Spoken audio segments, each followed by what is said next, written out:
Welcome, everyone. Thank you for joining us today. We're going to learn quite a bit about the Houston Airport System. This is our Aviation Day Forum, and we're happy to bring this event to you on a yearly basis so that you can find out what opportunities are available for you and your business at the Houston Airport System. And we have a special treat today as we hear from some of the executive leadership at the Houston Airport System. They will talk about what they do and also the opportunities that are available through their various departments and what they know about the Houston Airport System as far as what is coming down the line. So we'd like to thank you for being members of the Greater Houston Black Chamber of Commerce. If you're not a member, we would ask that you join today because it is your gifts as well as the sponsorship and support of entities such as the Houston Airport System that allow us to bring you quality programming. And so we'd also like to thank the Houston Airport System for continuing to be a sponsor of the Chamber for many, many years. They have consistently supported us in our endeavors and our members as far as obtaining business and contracting opportunities. And now to give us just a few remarks, I'd like to introduce Ms. Rhonda Arnold, who is the Chief Community Business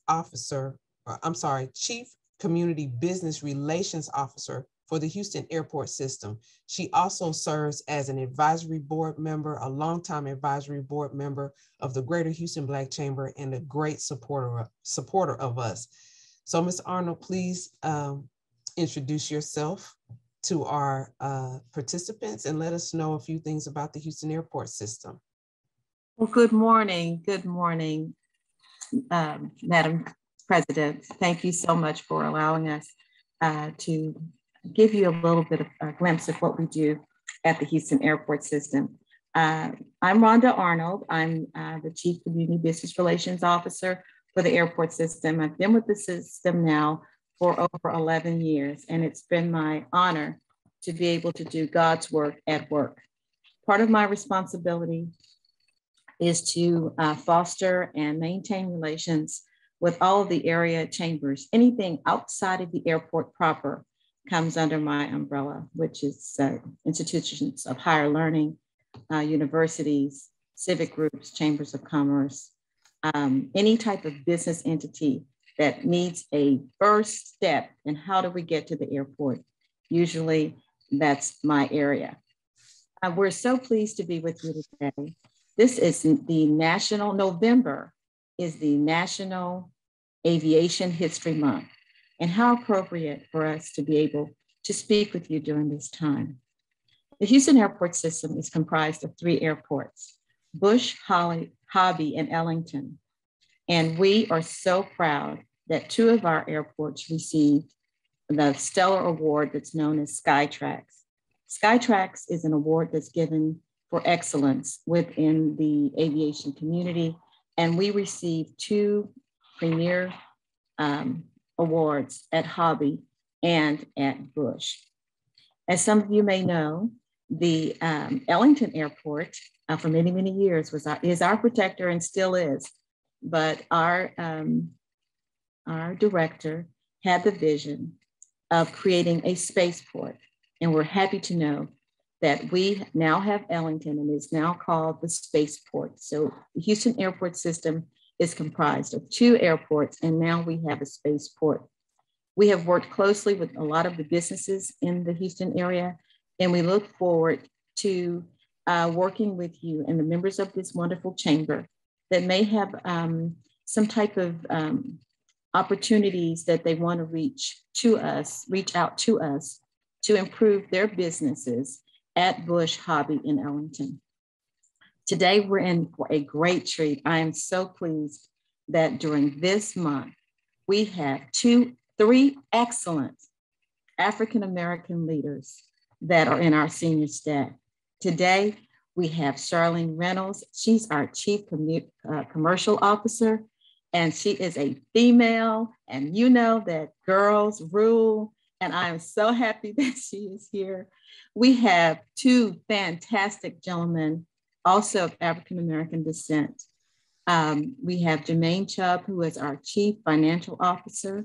He holds the purse. He tells us what to do and what not to do. And the one that's probably going to be the most important for you today, for you to pay close attention to, is Jarrett Simmons. He is our director, our Chief Development Officer.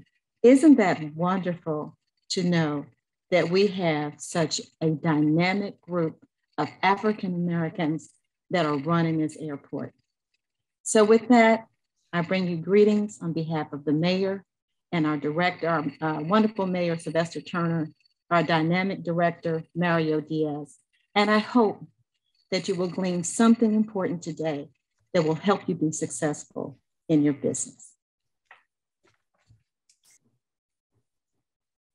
Thank you very much, Rhonda. Thank you so much for your support and for explaining what's going on as far as all of the airports being under the umbrella. Sometimes what goes on through the Houston airport system is a little mysterious. So thank you for letting us know that. And we're going to find out even more today to demystify any issues with regard to the Houston airport system. And we're going to learn as much as we can as far as taking advantage of opportunities there. So thank you for your remarks. And so now we'll get started with our presentations, and I will introduce our presenters in the order that they'll be presenting. You already heard a little bit about each one of them from Rhonda, and so I'm going to go into a little bit more detail about each presenter so that you'll have some great background information about them. So first up is Mr. Jermaine Chubb. He is the Chief Financial Officer for the Houston Airport System.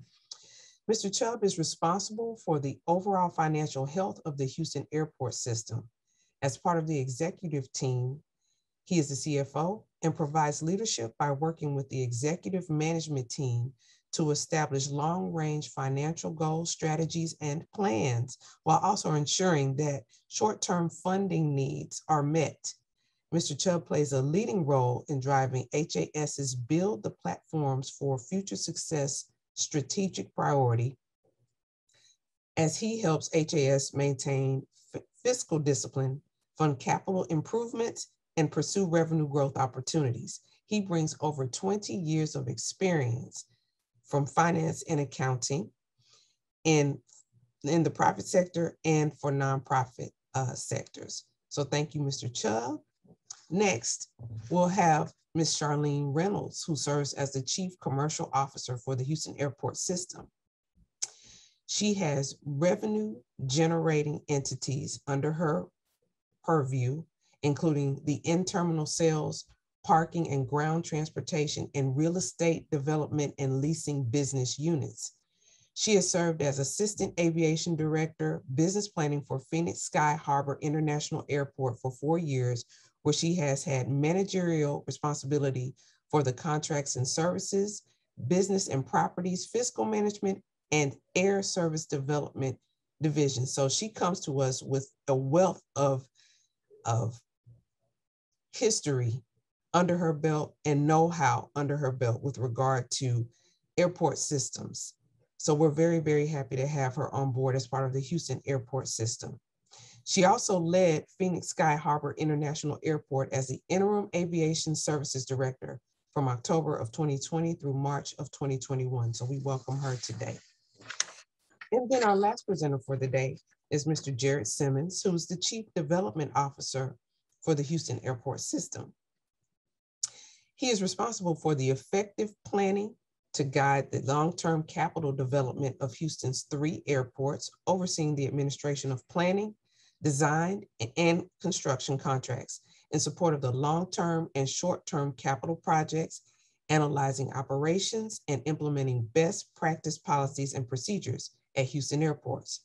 He's also responsible for the effective delivery of in-house and contracted maintenance services at George Bush Intercontinental Airport, William P. Hobby Airport, and Ellington Airport. So everyone, let's welcome all of our panelists, and we'll get started with Mr. Jermaine Chubb. Thank you so much. Thank you, and good morning. Really nice introduction.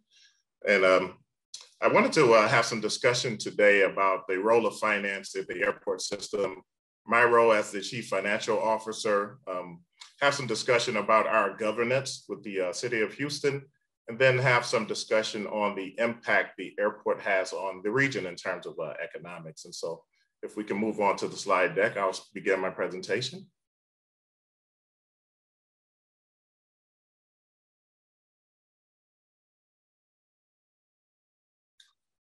Thank you, and next slide, please.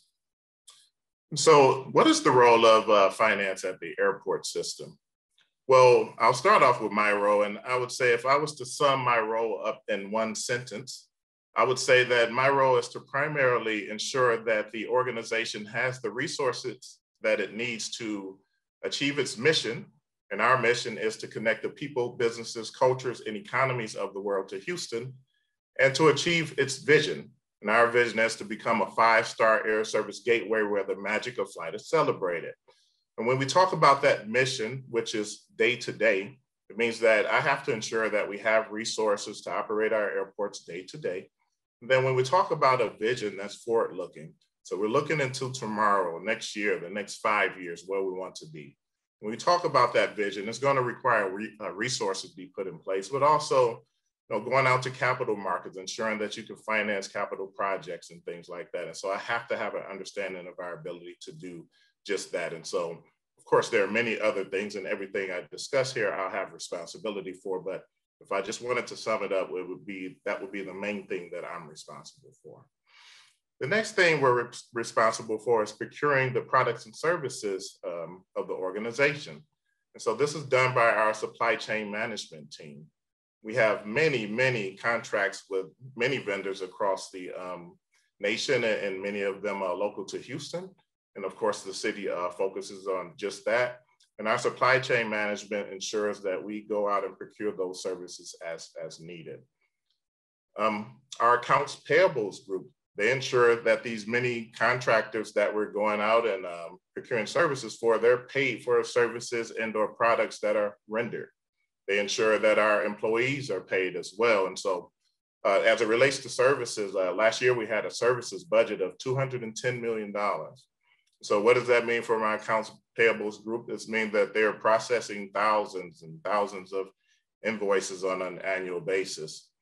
And so we have an accounts payable team of about 6 to 7 individuals that help us to ensure that is done on an annual basis.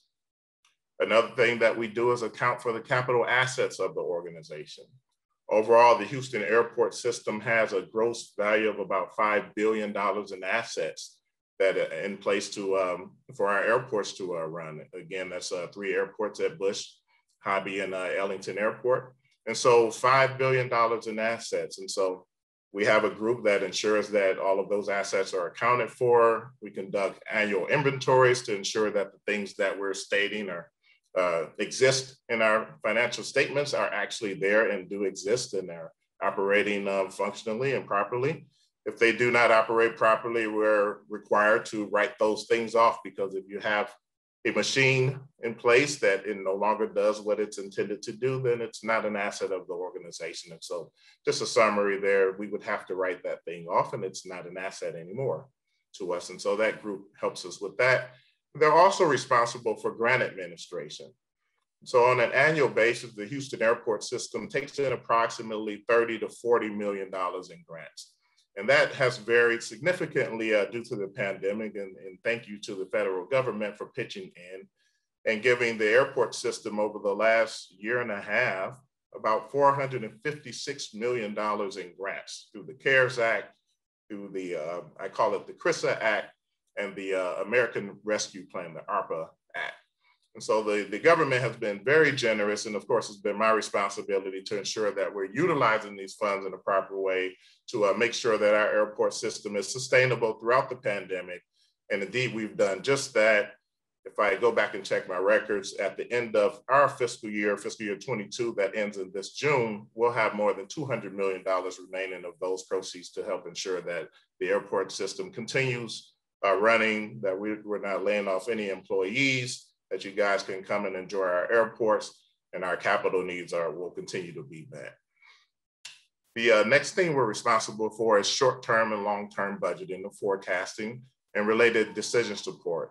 And so this is related to some of the things that I discussed earlier. So of course, on a short-term basis, we have to produce an annual budget.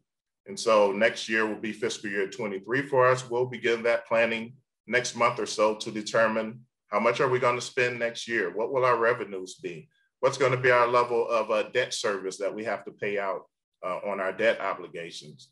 And our finance team must actually produce these projections and help the director make decisions on what our level of expense budget should be. We'll be looking at our revenues and determining what we're suspected to bring in based on our level of employment. And we'll help the organization make a decision on what we should do in terms of our budget.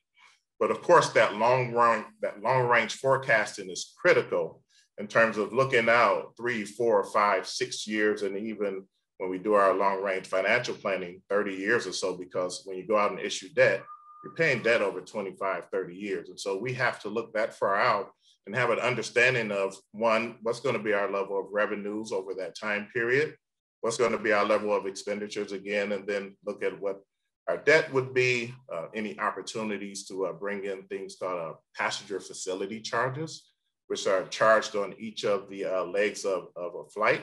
There's a user charge that actually comes to the airport system. And so we look at trends on each of these revenue sources to help us determine what we can do in terms of going out to the capital market and financing these capital projects that you'll hear Jarrett Simmons talk about later. And so that's a critical function of our organization there. Another thing that we do is produce financial reports to our many stakeholders. And so, of course, the FAA is our large grantor agency, and they require us to submit a litany of reports to them on an annual basis. And so we ensure we're in compliance with them. And then we produce what is called an annual comprehensive financial report on an annual basis as well. That's going to tell our investors and other stakeholders about the financial health of the organization. And so you'll have our income statement and there, our balance sheet, our cash flow statement, notes to the financial statements, and things like a management discussion and analysis that allows the management of the organization to talk about where we're going, what we believe the financial health of the organization is, and then talk about some of the initiatives that we're undertaking as well.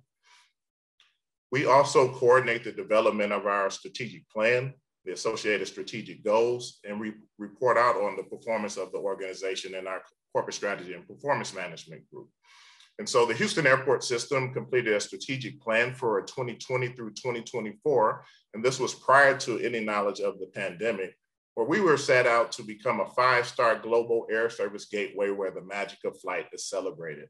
And you heard Rhonda Arnold talk about the fact that we've been awarded these Skytrax awards at both Bush and Hobby airports. And so we have 2 4-star airports, and we are the only airport in the Western Hemisphere, or should I say the only city with 2 4-star airports. And so something very proud to, that we're very proud of, but we're not satisfied. And so we're looking to become 5 stars, and that organization will be visiting us early next month. They'll do an audit and we'll see what our score is for this year. However, if we don't reach the 5 stars this year, we're looking to get that 5 stars next year at Hobby Airport. So cross your fingers for us.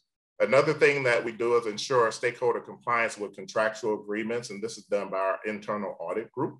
So again, I mentioned that we have many contracts with vendors, the airlines and the like. They pay us throughout the year, and there's a lot of self-reporting that occurs there. And so we maintain in our contracts that we can go and do some review just to make sure that they are paying us exactly what should be paid, and our internal audit group helps us with that. So next slide, please.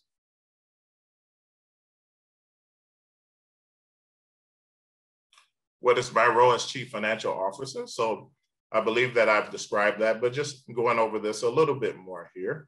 I truly act as a financial business partner to the CEO or our airport director. I ensure that resources are available, again, to achieve our mission and vision, which I spoke about before. I assess organizational risk and develop plans to mitigate that risk. And so one way we might do this is if we're looking to go out and finance a capital project that we state, let's just say, for an example, we want to build a new parking structure.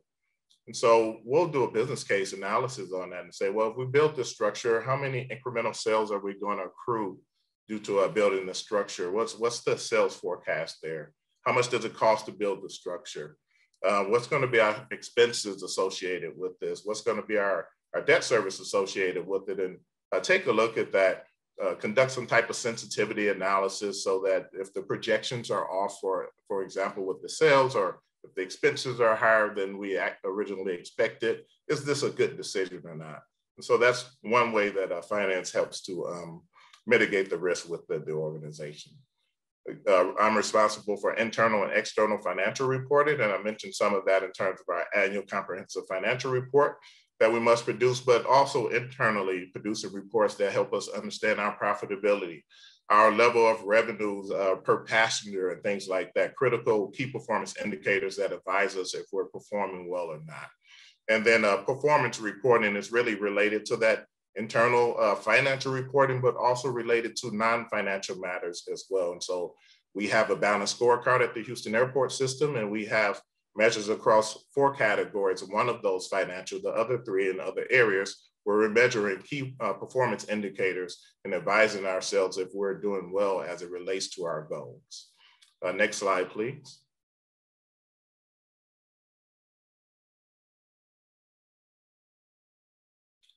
So, as many of you may know, the Houston Airport System is an enterprise fund of the City of Houston. So what does that mean?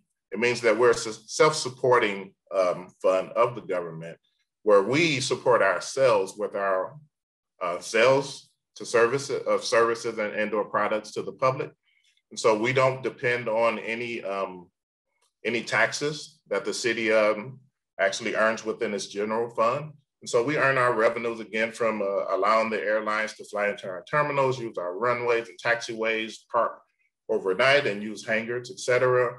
We earn monies from the passengers, from parking and from concessions and auto rentals, and people taking the TNCs, which are Uber and Lyft, et cetera, to and from the airport. And so again, there's no participation in the City of Houston's general fund. The airport maintains itself as a business, basically. Next slide, please. And so just talking a little more about that structure, you see here in the City of Houston, the citizens are the chiefs, if you will, over the whole city. And then you have the mayor, city council, and the city controller, who are all elected. And then the Houston Airport System reports into that structure. So when we go out and we enter into contracts with anyone to procure services or anything, then that must be approved by city council. Of course, the city controller signs off on all payments and the like. And so we report out through City Hall in this manner. And the next slide, please.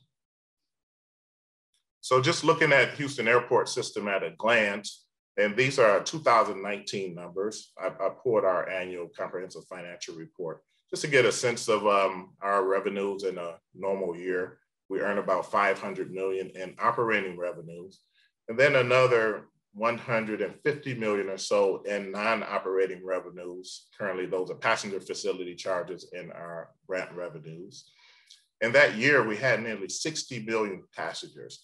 And of course, the pandemic has had some impact on that. However, we're doing very good this year, and we expect that next fiscal year, we may be back near that 60 million passengers or so. And so there's been a very good recovery. And in that year, we serviced 32 airlines as well. But what's larger than this, and perhaps more so related to this group that we're talking to today, is the airport system produces many, many jobs for the community and has a huge economic impact on the community. And so I'll just lay this out by airport. And this was from 2019 as well. Bush Continental Airport in that year was responsible for 141,000 local jobs and contributed more than $27 billion to the local economy. Hobby Airport supported in that year more than 36,000 jobs and contributed nearly $6 billion to the economy. And the Ellington Airport at that time supported about 13,000 jobs and contributed $3 billion to the local economy. So you see the impact that the airport system overall has for the region. So with that, that ends my presentation. I look forward to hanging around and responding to any questions that anyone might have. Thank you.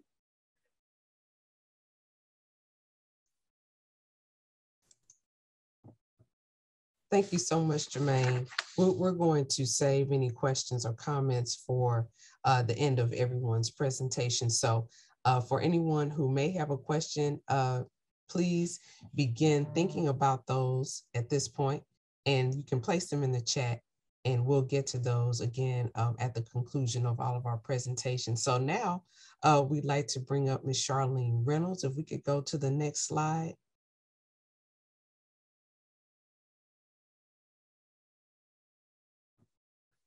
And spotlight Ms. Reynolds so everyone can see her beautiful face, and we can put a face with the name. There she is. Well, good afternoon, everyone. I'm very happy to be here. As was stated in the introduction, I'm very new to Houston Airport System. I joined the system about 3 months ago, from Phoenix Sky Harbor International Airport. So I am very pleased to be presenting along with Jermaine and Jarrett. So what exactly is a chief commercial officer?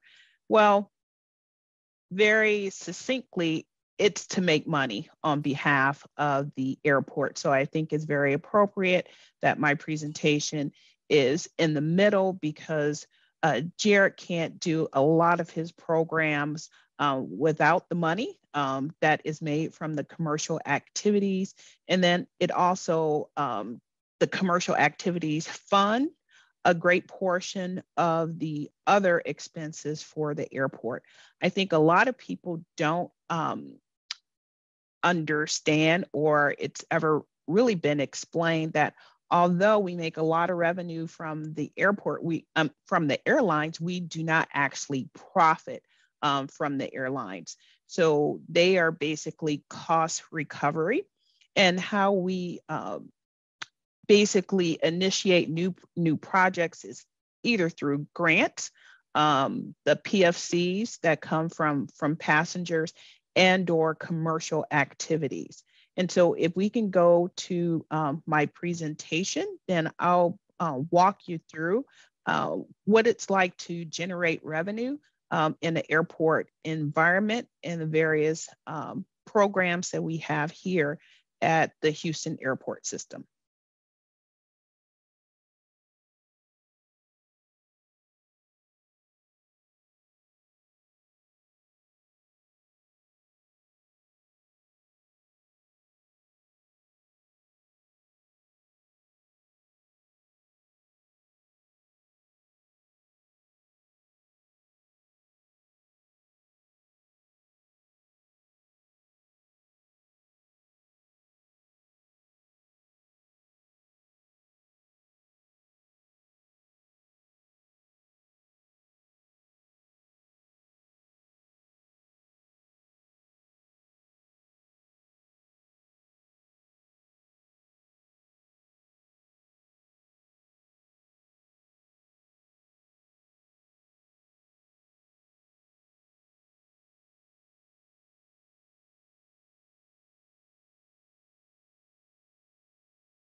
So just bear with us for a moment.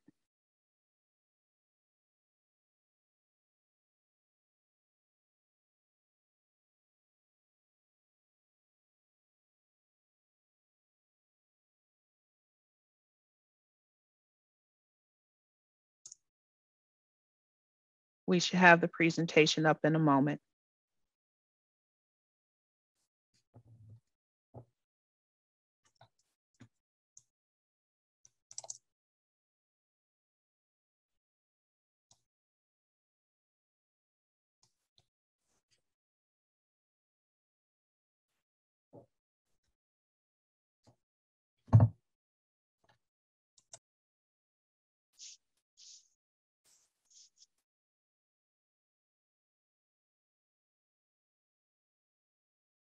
Okay, so what we'll do is go ahead and improvise in this virtual world. You always have to be prepared to pivot.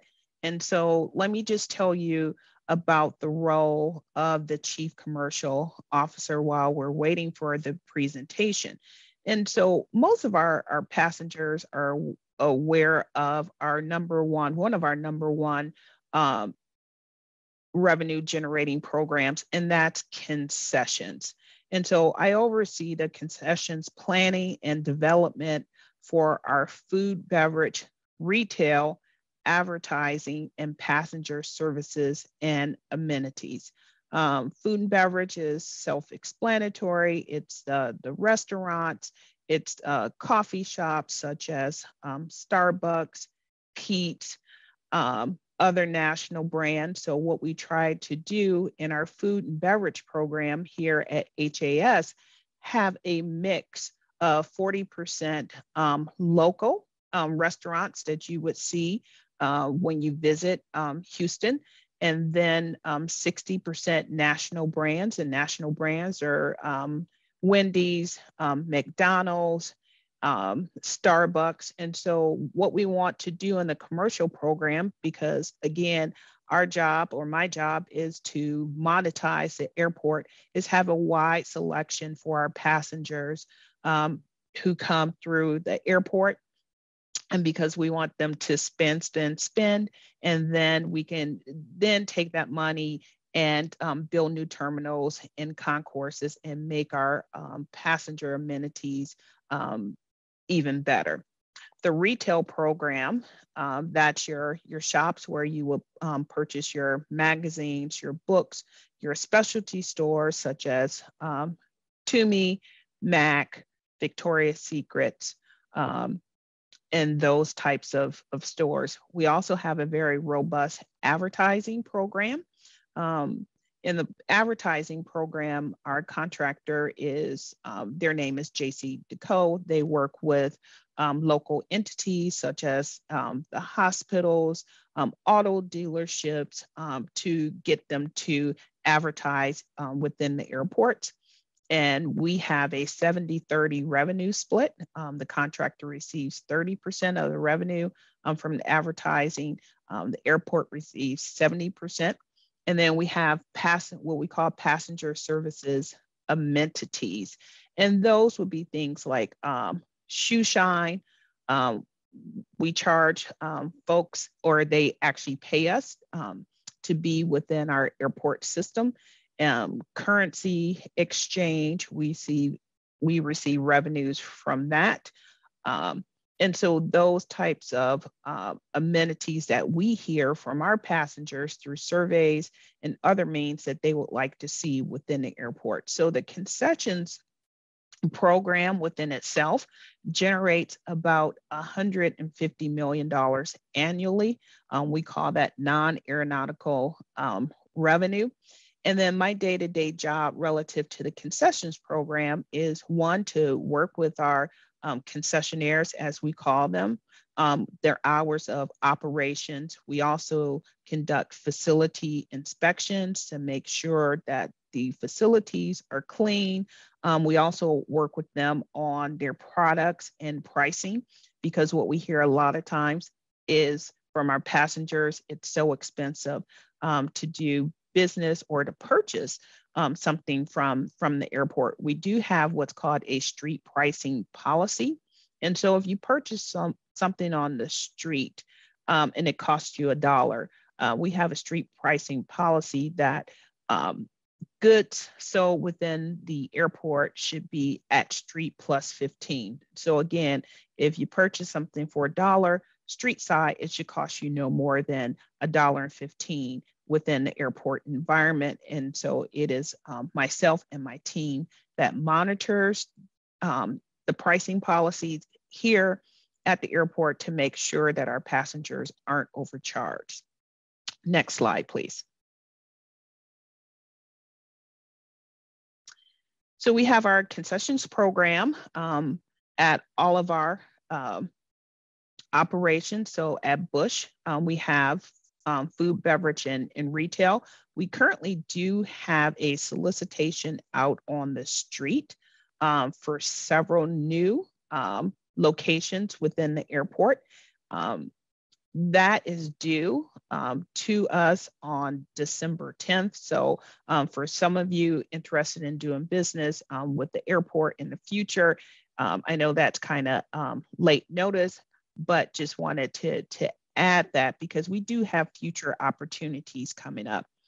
And for our food, beverage, and retail programs, what we have available for small business, minority, and women-owned businesses, we require 32% participation from women, small, and minority-owned businesses. So we have what we call prime operators that will enter into either sub-tenancies and/or joint ventures with local businesses. They must own effectively 32% of the business that the prime would submit on. And at Hobby, we have some new opportunities coming up in the food, beverage, and retail space. We will release that solicitation in early 2022.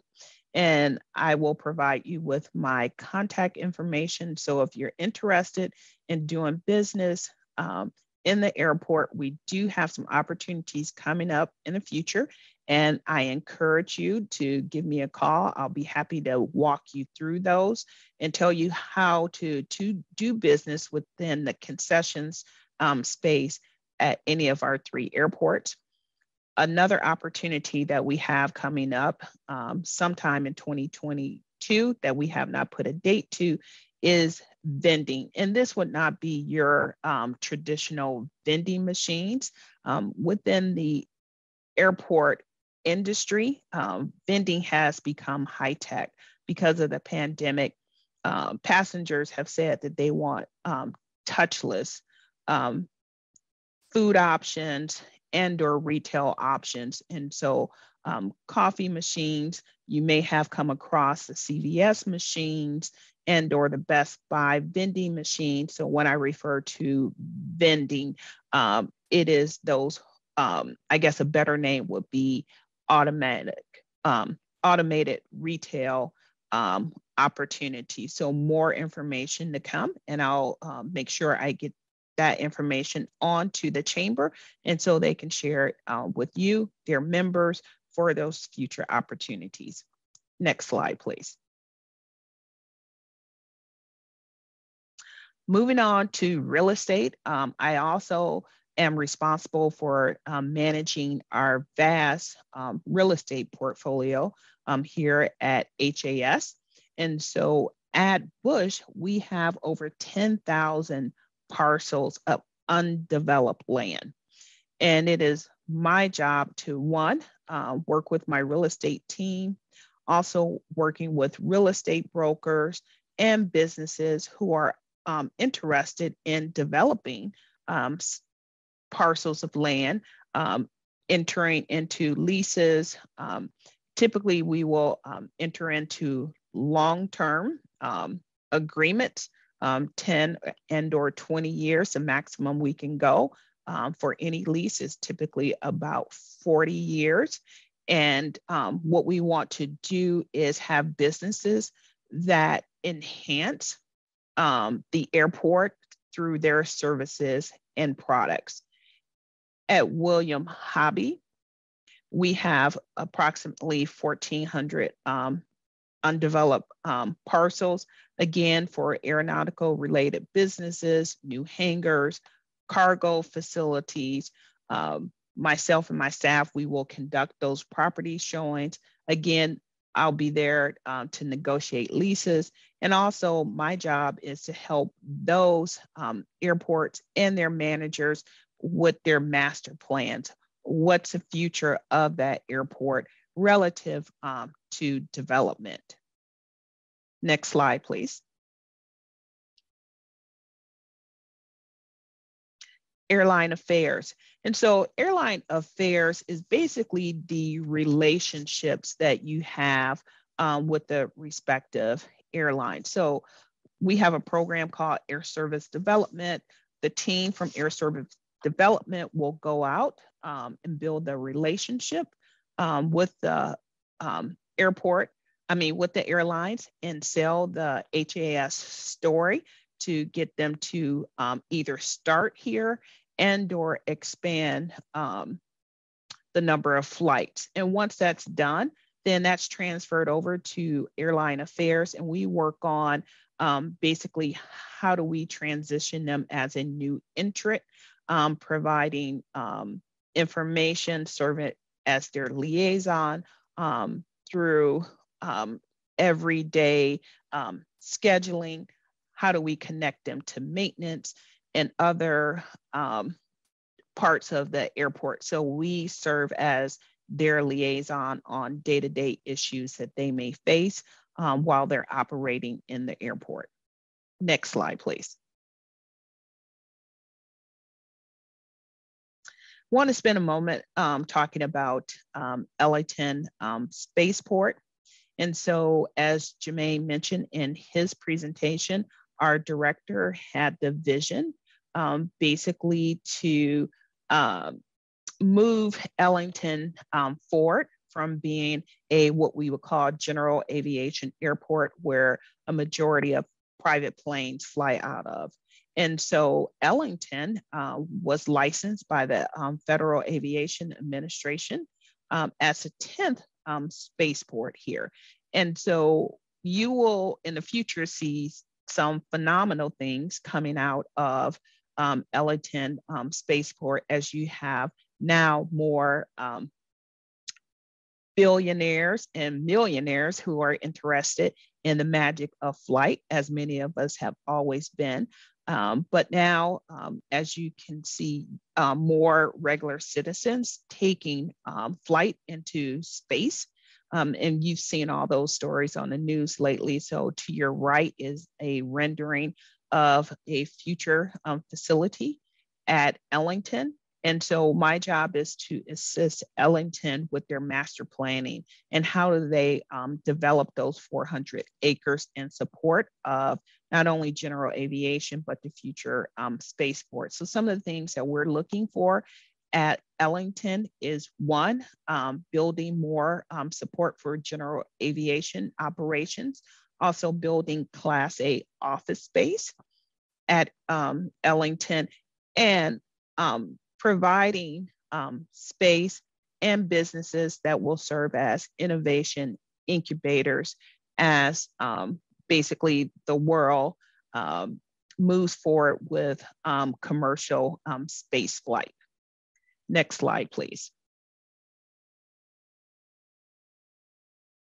And one of the last business lines that I oversee is ground transportation, and that consists of our parking operations, rental car services, and ground transportation. And so ground transportation is Uber and Lyft. Basically, we receive revenue for every passenger drop off and pickup. The airport receives revenues from the rental car operations, and one of our largest revenue generating businesses is actually the parking operations that we have here at the airport. So as I would summarize my job, it's not only to make money, but I have to be forward thinking as we as the country and also the world start looking at autonomous vehicles. Then how is that going to impact our parking business? Will we still have the same level of revenues, and how do we pivot? And so my job is not only to make money, it's how we look into the future, we come up with new passenger amenities, and I develop new revenue streams for the airport. So what I want to say to the audience today, as I close out my presentation, thank you for this opportunity to explain what a chief commercial officer actually does in an airport environment. Thank you very much.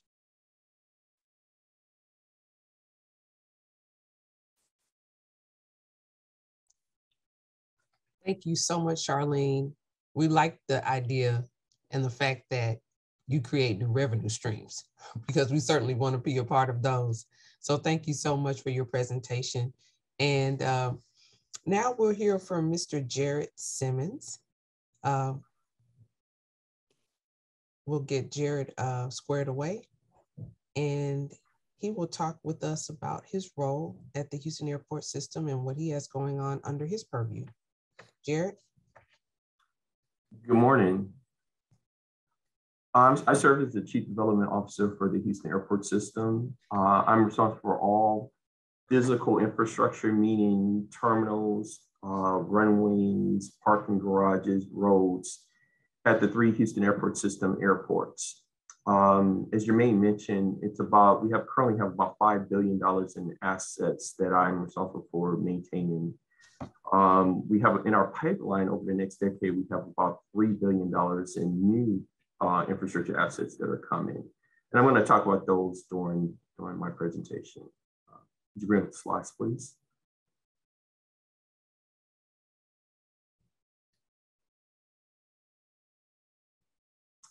Next slide.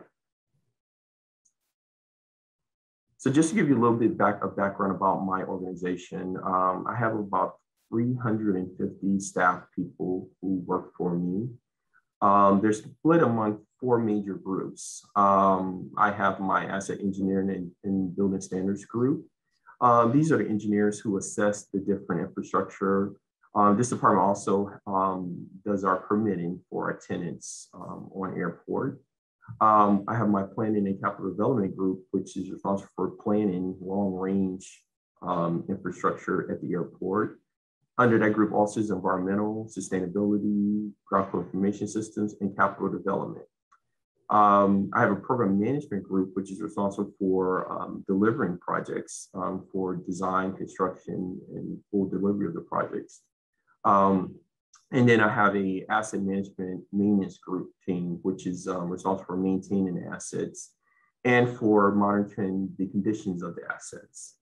Also reporting to me is our international development program, which is underway, which I'll talk a little bit about next. And upcoming, we have a new domestic redevelopment program that's going to kick off next year. And I'll talk a bit about that. Next slide.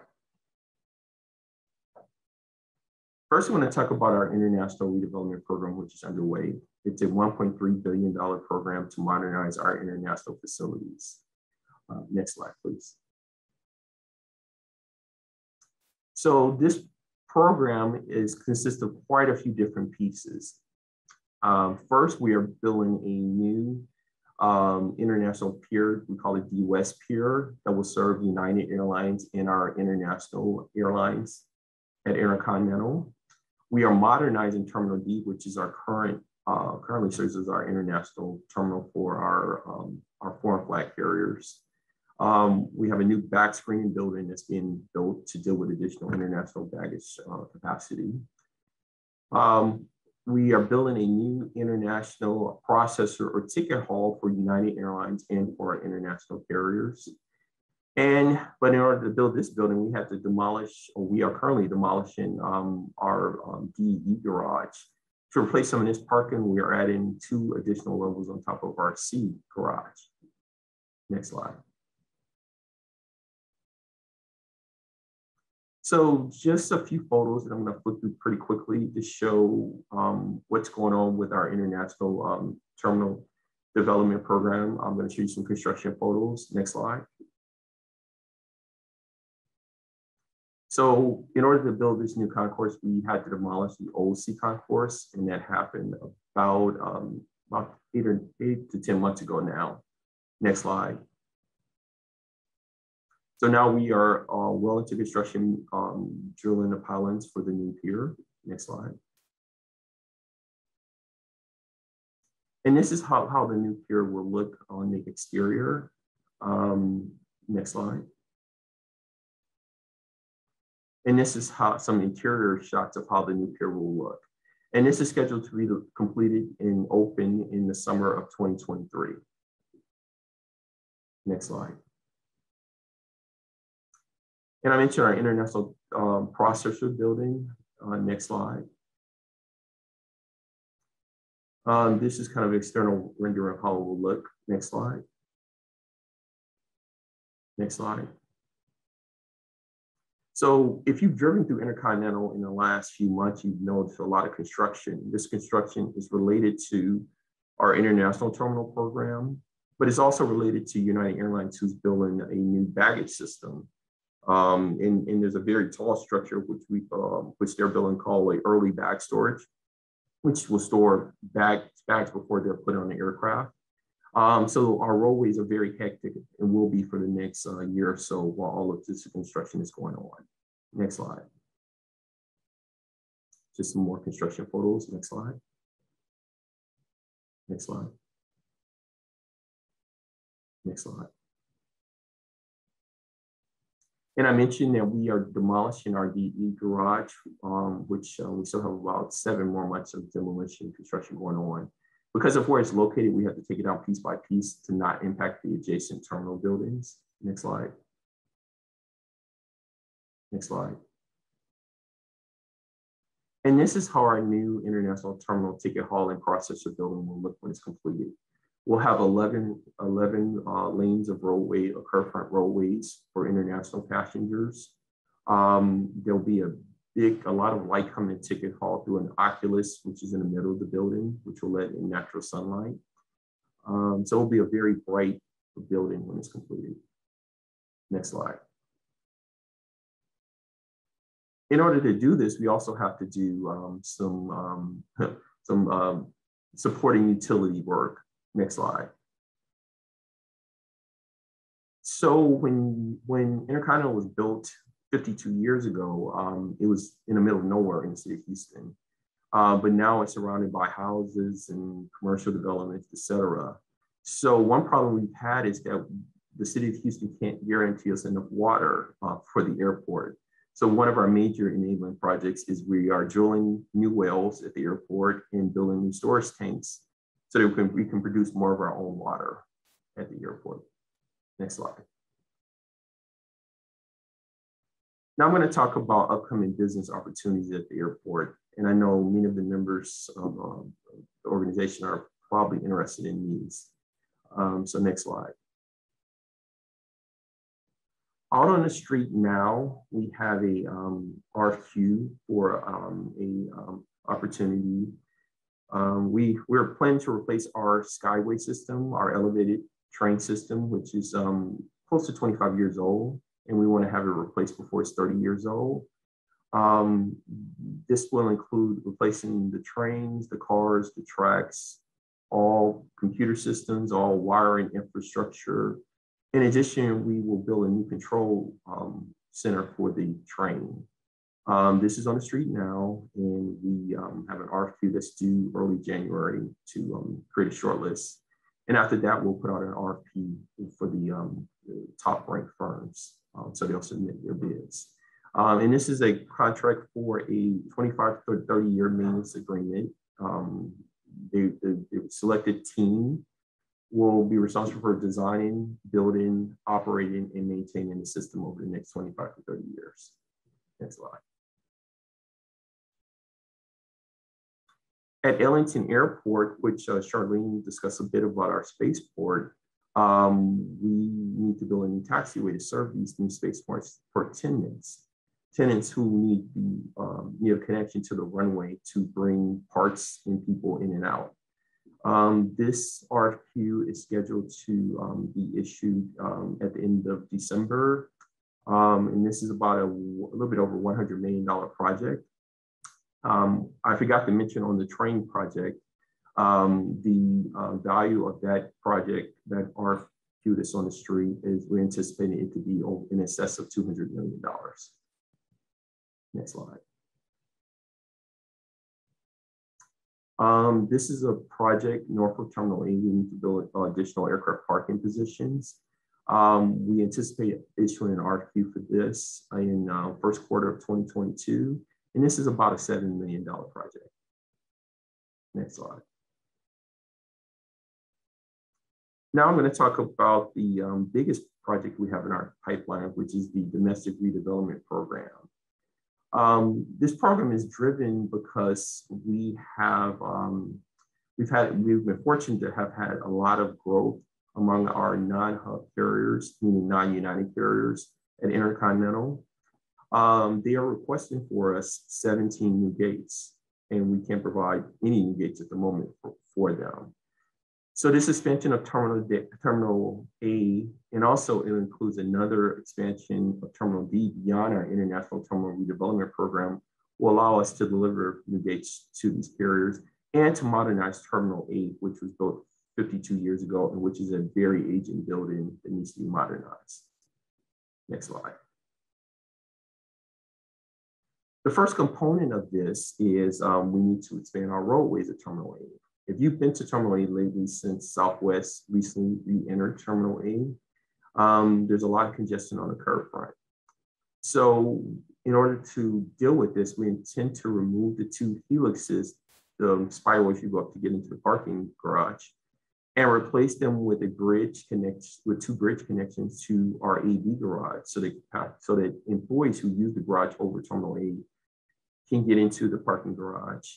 And by removing those helixes, it allows us to add several new arrival and departure lanes on the east and the west side of Terminal A. This is an independent package that we intend to put on the street in the first quarter of 2022.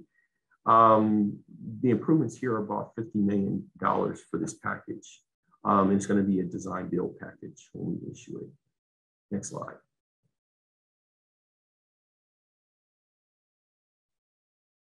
So as I mentioned, we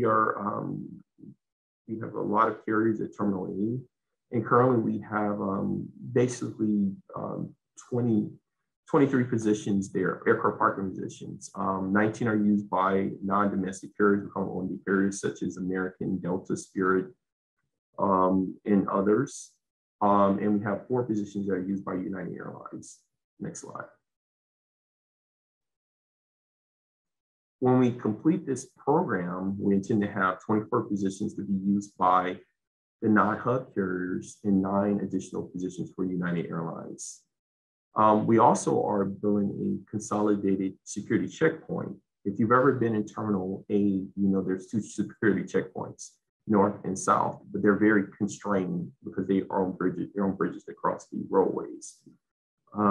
Next slide. So to fix this, we intend to build a large consolidated security checkpoint with more than 10 lanes. This would also allow us to build additional ticket counters at Terminal A. Next slide. Also, to accommodate the additional growth, we're building a couple more back lane carousels on the lower level. Also, part of the whole Terminal A redevelopment program, we are expanding and modernizing restrooms. We are replacing finishes, floors, carpeting, wall finishes, and other amenities at the airport that need to be modernized. Next slide. This is just a external rendering of how the facility may look when we're done. And the blue kind of just represents the expanded areas that we plan on constructing. Next slide. And this is just a rendering of how the ticket hall will look at Terminal A when we complete this program. Next slide. This is looking from the curb front. Next slide. And this is a rendering of our new consolidated security checkpoint at Terminal A. And you see a big glass curtain wall on the west side of the building. And that will allow a lot more natural light into what is now the very dark ticket hall at Terminal A. Next slide. And as I mentioned, we have 17 requests for 17 gates from the non-hub carriers at Bush Intercontinental, domestic carriers. So in order to accommodate all of that growth, which we can't accommodate all in Terminal A, we plan on adding another pier at Terminal D, in addition to the new pier in the light blue on the left, which is under construction now. This new pier, light blue pier on the right, will accommodate domestic carriers. And right now we anticipate in that new pier, Spirit Airlines which is the domestic carrier, but they also have international operations at Bush Intercontinental. Also, we plan on moving Spirit. We plan on moving Air Canada and WestJet, the two Canadian carriers who are now over in Terminal A to Terminal B. Next slide. So where are we at on this new domestic redevelopment program? We had an industry outreach day to interested design and construction firms in early August. Over the last couple months, we've been meeting with all of the Terminal A carriers, American, Delta, Spirit, Southwest, et cetera, and they are all on board with this program. Last Wednesday, the airport director and I gave a presentation to the Houston City Council Economic Development Committee so that they are fully briefed on this program. And we have one more briefing coming up in a couple weeks with the Airline Affairs Committee, which is all of the airlines at Bush Intercontinental. Next slide.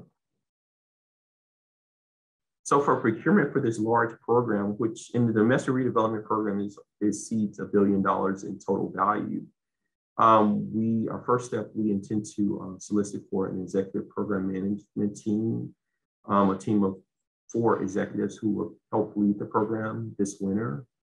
And then I discussed the design and construction for the curb slide, which will be a separate package, independently procured package that will be procured early next year. And then finally, we intend to procure the program management support services team and the contractor, designer and contractor for this program in the spring of next year. Next slide. So that's all I have, and we'll be happy to answer questions now.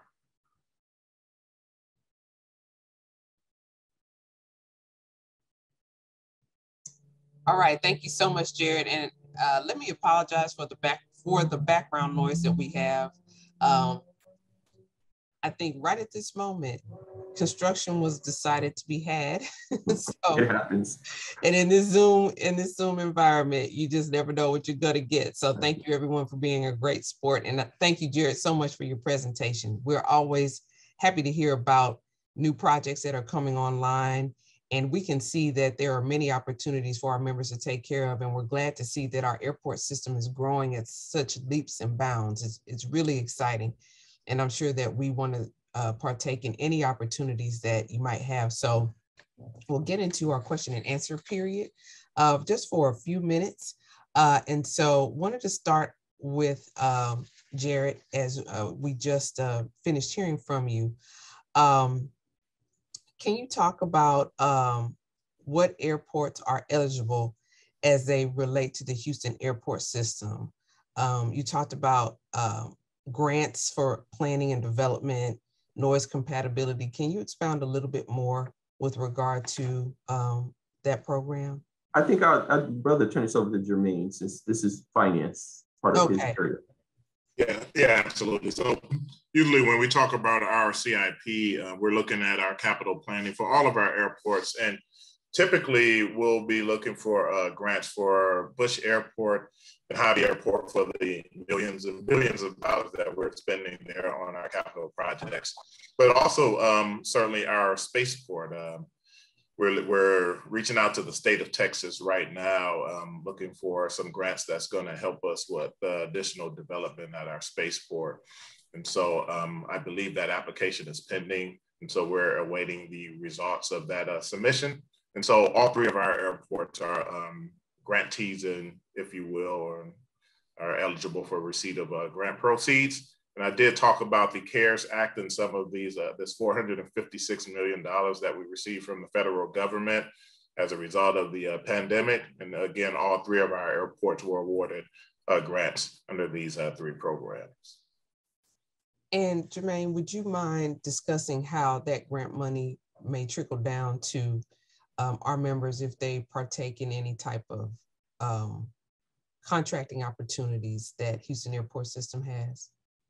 Certainly. And so what the airport system has decided to do with this grant dollars, and this is for a technical reason as it relates to looking in on our bond indentures is we decided to pay for our annual debt with our grants primarily.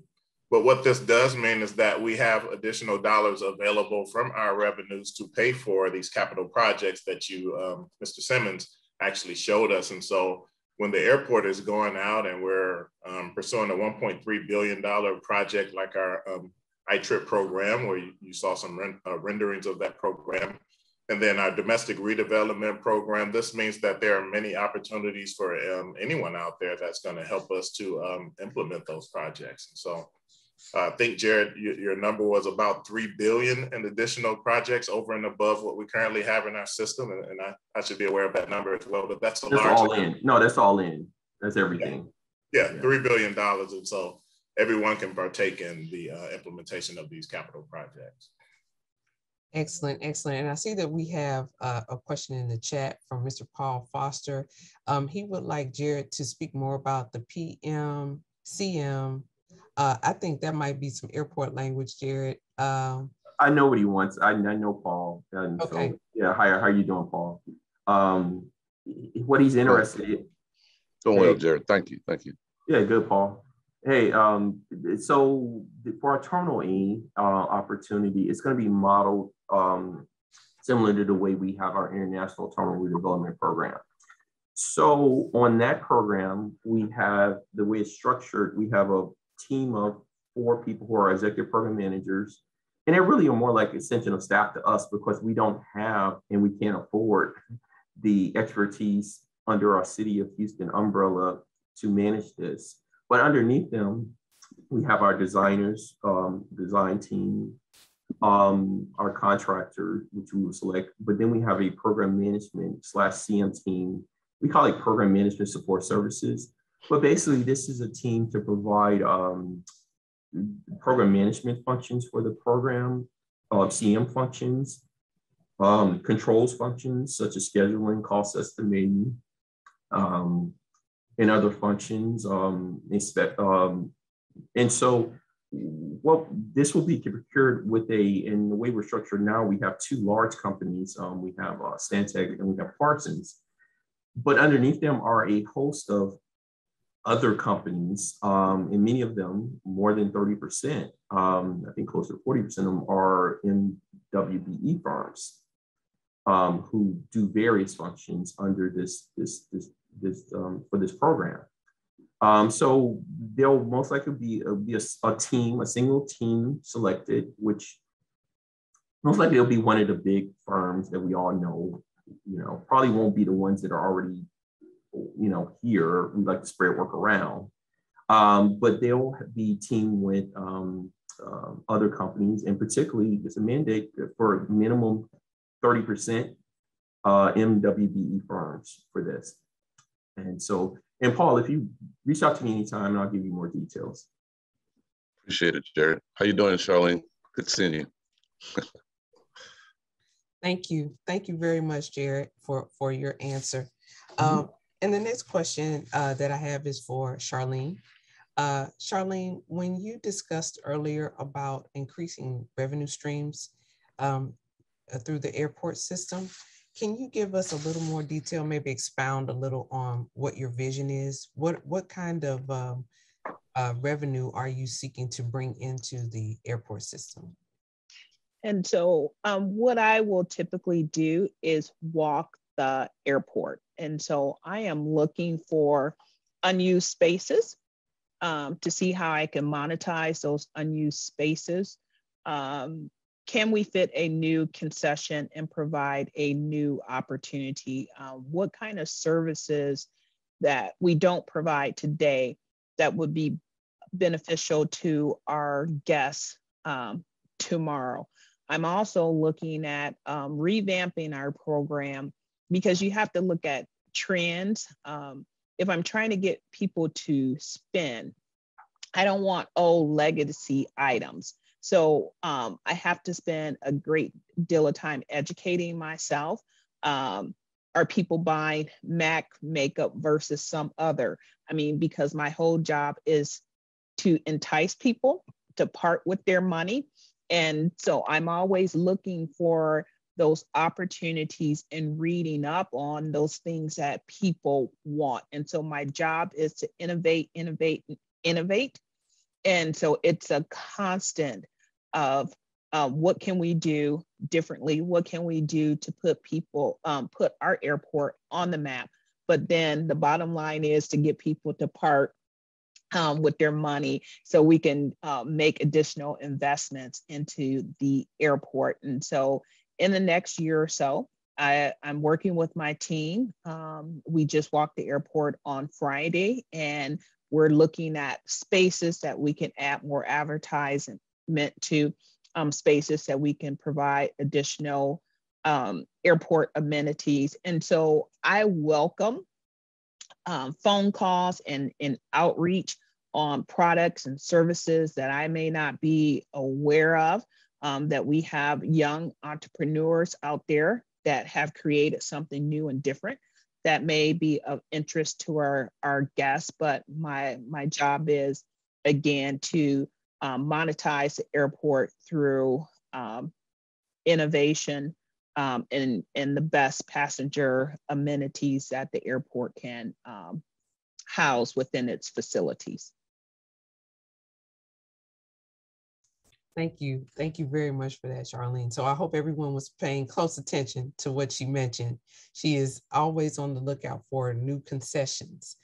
And you may also want to walk through our airports to see what you think might fit in those, and reach out to Charlene. And so as we begin to end our time here today, I want to give each one of our speakers a last word, maybe something imparting that they'd like our participants to take with them as we depart today.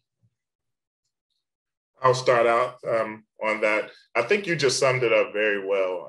We're all here presenting to the group and talking about what the airport does for the community, but the airport is of the community. And so I think it's great that everyone here comes and uses the airport, but also to the degree that you could do business with the airport, we're open for that business as well. And so those are my parting comments there. Thank you. Thank you. Charlene or Jarrett? Go first, Charlene. Okay.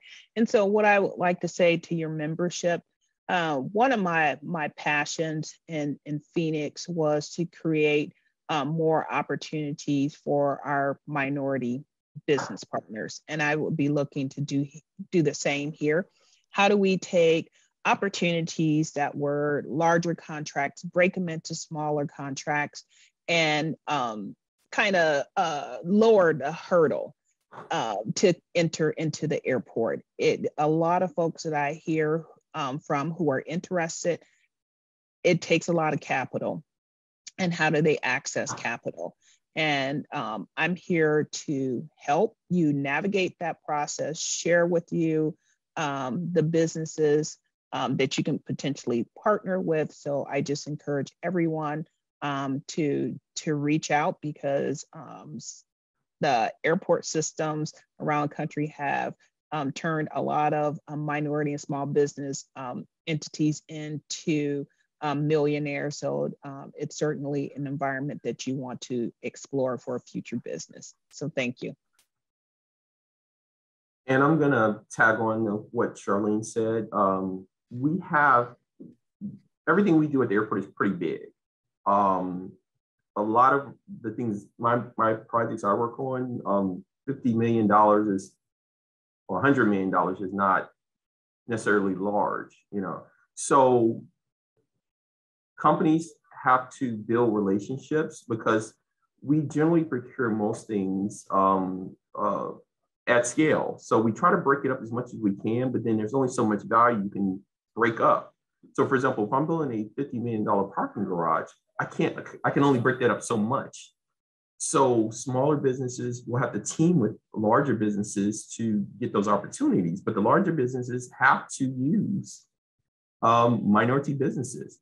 Our average participation is almost 30%, or right at 30%. So it's required in our RFPs. So small business have to build these relationships with these large in the case of what I do, engineering and construction companies to get the opportunities. But there's a lot of opportunities that we have. I mean, we do occasionally have some smaller opportunities, but I only mentioned a few of our big opportunities. I currently have 150 projects actively in active planning, design, or construction. And there's going to be a lot more procurements besides the ones I just mentioned in the first quarter of next year. I only mentioned maybe 4 or 5, but there's probably going to be 30 or 40. But you have to monitor our website and talk to us. We meet with companies. I meet with companies every week. So reach out to us and we'll give you more information.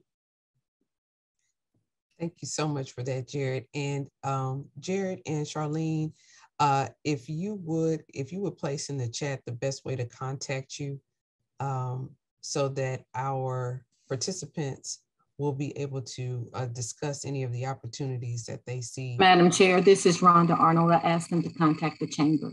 So the people that are asking for the contact information, if they would contact the chamber, and we'll provide the information that way, if you don't mind. All right, thank you. All right, so we'll provide that information through the chamber for those who are interested in contacting our participants today about possible job opportunities. Lastly, there is a question here that I'd like to get in before we wrap up today. It's important about HUB and MBE certifications. And the question is whether or not the Houston Airport System has those types of certification programs. And let me also add if those types of certifications are accepted. I'll take that question. Usually the certifications are done through the Office of Business Opportunity.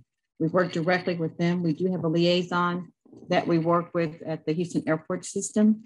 And there's a percentage that I think Mr. Simmons mentioned, as well as Ms. Reynolds and Mr. Chubb. If either of you would like to go into that a little bit more, Marsha Murray is the director of the Office of Business Opportunity.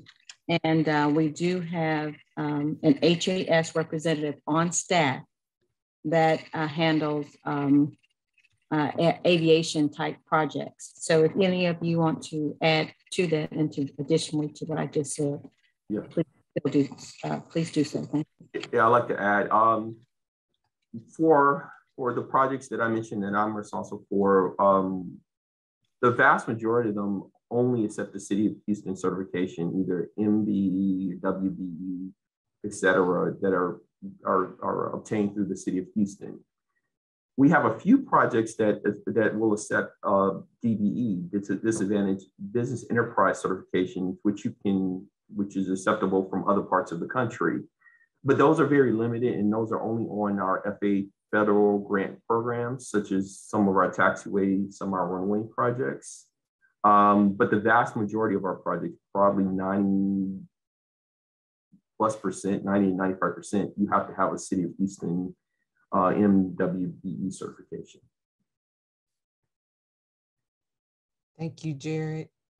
Are there any other questions regarding certifications before we move on to this topic and from this topic and close out our program today? And for those of you who asked questions today, the chamber will pass along your email address to Ms. Arnold, and then they will get in contact with you with regard to your questions in greater detail. So thank you for placing your information into the chat. Okay, well, hearing none, seeing none, I'd like to thank all of our panelists. Thank you to the Houston Airport System for bringing such wonderful information to our members today and for always supporting the chamber, making sure that we're aware of what you have going on and the opportunities that are available there for our members to take advantage of. And before we wrap up today, I'd like to thank all of our members for joining today. Thank you everyone for participating. The Houston Airport System generates billions of dollars for our economy every year. And there is absolutely no reason why you should not take advantage of any opportunities that they have, especially when we have people working for the airport system who want to work with you. So please take this opportunity to get in contact and to make sure that you stay aware of what's going on at the Houston airport system through their website and social media handles. Also, going forward, if you're not a member, please consider joining today, as your membership assists us in bringing you this type of information. And stay tuned for our December events. We have the Blackout coming, which we will have a Zoom webinar series with our Houston City Council members discussing the latest as far as legislation and what's going on in the city and how it impacts your business. We also have a Women in Business brunch coming up, the art of closing the sale. We all want some information with regard to increasing our business and our bottom line. And so we have Carmen Herrera, who is very good at sales, presenting, and this is going to be a live event for us. We're very excited about this at the Power Center on December 7th. The Blackout is on December 3rd. And then lastly, we have RFP training for those of you who are in the market for RFP training that's going to occur on December 10th. So please pay attention to your email newsletters and also our social media for those events that'll be coming up to round out our year.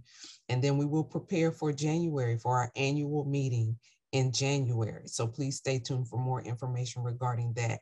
So again, thank you for joining us all today. Thank you again for this wonderful information to all of our panelists. And we look forward to continuing our conversations with you going into next year. And thank you, Ms. Rhonda Arnold, for your steadfast support of the Chamber and being a model advisory board member. Again, everyone, thanks for joining us today. And be sure to stay tuned to everything that's going on with the Chamber through our social media pages and your newsletter. Happy Thanksgiving, everyone. Take care.